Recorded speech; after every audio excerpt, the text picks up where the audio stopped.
കണ്ണൂർ എക്സ്പ്രസിലെ ആക്രമണത്തിൽ കേന്ദ്ര ആഭ്യന്തര മന്ത്രാലയം റെയിൽവേയോട് വിശദീകരണം തേടി സംഭവം എൻഐഎയും അന്വേഷിക്കും. സംസ്ഥാന തീവ്രവാദ വിരുദ്ധ സ്ക്വാഡും സ്ഥലത്തെത്തും. വിശദാംശങ്ങൾ ആന്റണി നൽകും. ആന്റണി, ഇപ്പോൾ ഈ ഒരു ആക്രമണത്തെക്കുറിച്ച് സമഗ്രമായ അന്വേഷണമാണ് നടക്കുക. കേന്ദ്ര ആഭ്യന്തര മന്ത്രാലയം റെയിൽവേയോട് ഇതിനോടകം വിശദീകരണം തേടിയിട്ടുണ്ട്. എൻഐഎ അന്വേഷിക്കാൻ എത്തുന്നു. സംസ്ഥാന തീവ്രവാദ വിരുദ്ധ സ്ക്വാഡ് അന്വേഷിക്കുന്നു. അങ്ങനെ ഏതൊക്കെ തലത്തിലുള്ള അന്വേഷണമായിരിക്കും ഇതോടനുബന്ധിച്ച് നടക്കുക? ഈ വിഷയം ഏറെ ഗൗരവത്തോടു കൂടിയാണ് കേന്ദ്ര സർക്കാർ നോക്കിക്കാണുന്നത്. അതിന്റെ ഭാഗമായി കൂടിയാണ് ഇപ്പോൾ ഈ അന്വേഷണത്തിന്റെ ഈ കാര്യത്തിൽ ഒരു വിശദീകരണം കേന്ദ്ര ആഭ്യന്തര മന്ത്രാലയം ഉൾപ്പെടെ തേടിയിരിക്കുന്നത്. ഒരു അട്ടിമറി സാധ്യത അല്ലെങ്കിൽ ഏതെങ്കിലും തരത്തിൽ ഏതെങ്കിലും ബാഹ്യ ഇടപെടലുകൾ, ഈ തീവ്രവാദ സംഘടന പോലെയുള്ള എന്തെങ്കിലും ബാഹ്യ ഇടപെടലുകൾ ഉണ്ടായോ എന്നതുൾപ്പെടെ പരിശോധിക്കാനുള്ള ഒരു നീക്കമാണ് ഇപ്പോൾ നടക്കുന്നത്. ഏതായാലും ഈ വിഷയത്തിൽ റെയിൽവേ റിപ്പോർട്ട് തേടിയിട്ടുണ്ട്. കേന്ദ്ര റെയിൽവേ മന്ത്രാലയം റെയിൽവേ പോലീസിനോട് വിശദമായൊരു റിപ്പോർട്ട് തേടിയിട്ടുണ്ട്. ഈ റിപ്പോർട്ട് കിട്ടിയ ശേഷം വിശദമായ തുടർ നടപടികളിലേക്ക് പോകാനാണ് ഇപ്പോൾ റെയിൽവേ മന്ത്രാലയം തീരുമാനിച്ചിരിക്കുന്നത്. അതേസമയം ആഭ്യന്തര വകുപ്പും ഇക്കാര്യത്തിൽ ഒരു അന്വേഷണം നടത്തുന്നുണ്ട് എന്നാണ് മനസ്സിലാക്കാൻ സാധിക്കുന്നത്. അവരും പോലീസിനോട് ഉൾപ്പെടെ എന്താണ് സംഭവിച്ചത് എന്നതുൾപ്പെടെയുള്ള കാര്യങ്ങൾ കേന്ദ്ര ആഭ്യന്തര മന്ത്രാലയവും ഇക്കാര്യത്തിലൊരു പരിശോധന നടത്തുകയാണ്. മറ്റൊരു കാര്യം, ഈ അട്ടിമറി സാധ്യത ഉൾപ്പെടെ പരിശോധിക്കുക അല്ലെങ്കിൽ ഏതെങ്കിലും തരത്തിൽ ഈ ആക്രമണത്തിന് ബാഹ്യ ഇടപെടലുകൾ, ഏതെങ്കിലും തീവ്രവാദ ബന്ധമോ അത്തരത്തിലുള്ള കാര്യങ്ങൾ ഉണ്ടോ എന്നുള്ളൊരു സംശയവും കൂടി പരിഗണനയിലുണ്ട്. ആ സാഹചര്യത്തിൽ എൻഐഎയും അന്വേഷണത്തിലേക്ക് നീങ്ങിയേക്കുമെന്ന സൂചനകളും പുറത്തു വരുന്നുണ്ട്. അവരും ഇതിന്റെ വിവരങ്ങൾ ശേഖരിക്കുന്നു എന്നാണ് മനസ്സിലാക്കാൻ സാധിക്കുന്നത്. ഏതായാലും വരും മണിക്കൂറുകളിൽ തന്നെ ഇതുമായി ബന്ധപ്പെട്ട കൂടുതൽ കാര്യങ്ങളിലേക്ക് വ്യക്തത വരുമെന്നാണ് മനസ്സിലാക്കാൻ സാധിക്കുന്നത്. നേരത്തെ തന്നെ കേരളത്തിന്റെ തീവ്രവാദ വിരുദ്ധ സ്ക്വാഡ് ഈ കാര്യത്തിൽ വിവരങ്ങൾ തേടിയിരുന്നു.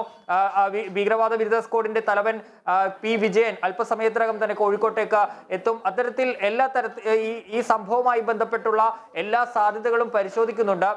ഈ അക്രമിയുടെ ബാഗിൽ, ഈ ട്രാക്കിൽ നിന്ന് ലഭിച്ച അക്രമിയുടേതെന്ന് സംശയിക്കുന്ന ബാഗിൽ നിന്ന് ചില നോട്ടുകളൊക്കെ കിട്ടിയിരുന്നു. അതിൽ ഈ കേരളം, തമിഴ്നാട് ഉൾപ്പെടെയുള്ള 3 സംസ്ഥാനങ്ങളുടെ പേര് ഉൾപ്പെടെ എഴുതിയിട്ടുണ്ട്. ഹിന്ദിയിലും ഇംഗ്ലീഷിലും ഒക്കെ ഡേറ്റ് വെച്ചാണ് ഇതിൽ എഴുതിയിരിക്കുന്നത്. അപ്പോൾ ഏതെങ്കിലും ആസൂത്രണം ഇതിന്റെ പുറകിൽ നിലവിൽ തന്നെ കാണുന്നുണ്ട്. അപ്പോൾ ഈ ഘട്ടത്തിൽ കൂടിയാണ് ഏതെങ്കിലും സംഘടനകളോ അല്ലെങ്കിൽ മറ്റ് തരത്തിലുള്ള ഇടപെടലുകളോ ഉണ്ടോ എന്നുള്ളൊരു കാര്യം കേന്ദ്രം പരിശോധിക്കുന്നത്. ഏതായാലും ഇപ്പോൾ റെയിൽവേ ഇതുമായി ബന്ധപ്പെട്ട റിപ്പോർട്ട് തേടിയിരിക്കുന്നു.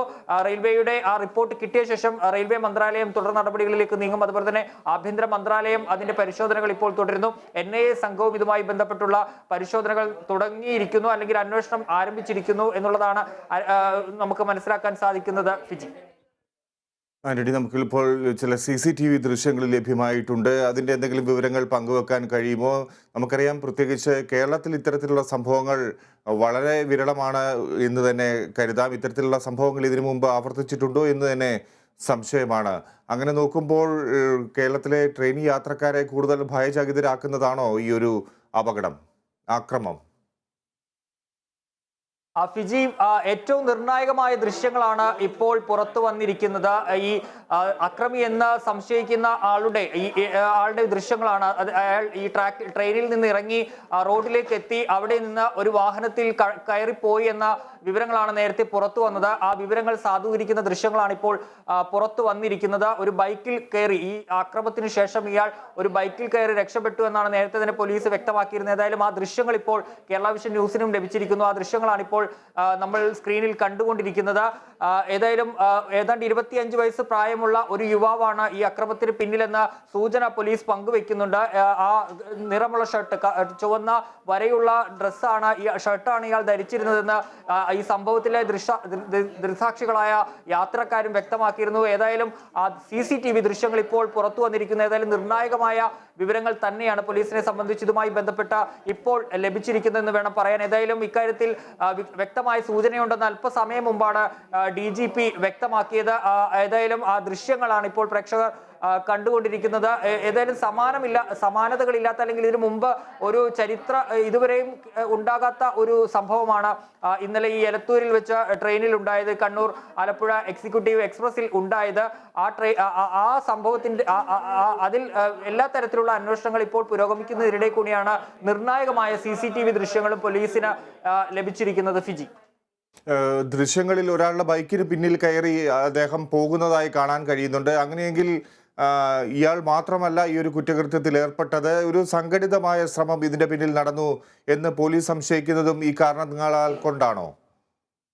ഫിജി, ഈ ആസൂത്രണം സംശയിക്കുന്നത് ഈ ഒരു കാര്യങ്ങൾ കൊണ്ട് തന്നെയാണ്. കാരണം ഈ ട്രെയിനിൽ ഇയാൾ ഉണ്ടായിരുന്നത് D2 കോച്ചിലാണ്. അവിടെ നിന്ന് D1 കോച്ചിലേക്ക് എത്തിയാണ് ഈ അക്രമി ഈ പെട്രോള് യാത്രക്കാരുടെ നേരെ ചീറ്റിച്ച് തീ കൊളുത്തുന്നത്. അപ്പോൾ ട്രെയിൻ പിന്നീട് ഈ ആളുകൾ ബഹളം വെച്ചതിനിടെ ട്രെയിൻ ചങ്ങല വലിച്ചു നിർത്തി. ഇതാരാണ് ചങ്ങല വലിച്ചു നിർത്തിയതെന്ന് വ്യക്തമല്ല. ഏതാണ്ട് ഈ ട്രാക്കിനോട് റോഡിനോടൊക്കെ ചേർന്ന ഒരു ഭാഗത്ത് വെച്ചാണ് ഈ സംഭവം നടക്കുന്നത്. ട്രെയിൻ പിന്നെ അല്പസമയം ദൂരം കൂടി മുന്നോട്ട് നിർത്തിയാണ് ഈ ആളുകളെ പുറത്ത് എത്തിക്കുന്നത്. ആദ്യം ഒരു എലത്തൂർ പാലത്തിലാണ് ഈ ട്രെയിൻ നിർത്തിയത്. അവിടെ നിന്ന് ട്രെയിൻ കുറച്ചുകൂടി മുന്നോട്ട് നീക്കിയ ഘട്ടത്തിലാണ് ഈ ആളുകളെയൊക്കെ പുറത്ത് എത്തിക്കാൻ സാധിച്ചത്. ഇത് റോഡിനോട് ചേർന്ന ഒരു ഭാഗമാണ്. ഇവിടെ നിന്നാണ് ഈ അക്രമി എന്ന് സംശയിക്കുന്ന ആൾ, ഈ ദൃശ്യങ്ങളിൽ കാണുന്നയാൾ ഇപ്പോൾ ഈ ബൈക്കിൽ കയറി പോകുന്നത്. അത് കൈ കാണിച്ചല്ല അയാൾ ആ ബൈക്കിൽ കയറി പോകുന്നത്. ഏതെങ്കിലും തരത്തിൽ അപ്പോൾ കണ്ട ഒരു യാത്രക്കാരനല്ല, ഒരു ബൈക്ക് യാത്രക്കാരനല്ല ആ ദൃശ്യങ്ങളിൽ ഉള്ളതെന്നാണ് മനസ്സിലാക്കാൻ സാധിക്കുന്നത്.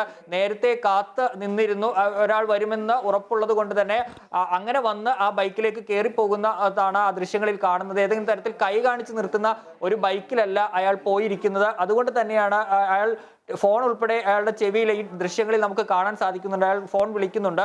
അതിന് പിന്നാലെയാണ് ഈ ബൈക്ക് അവിടേക്ക് വരുന്നത്.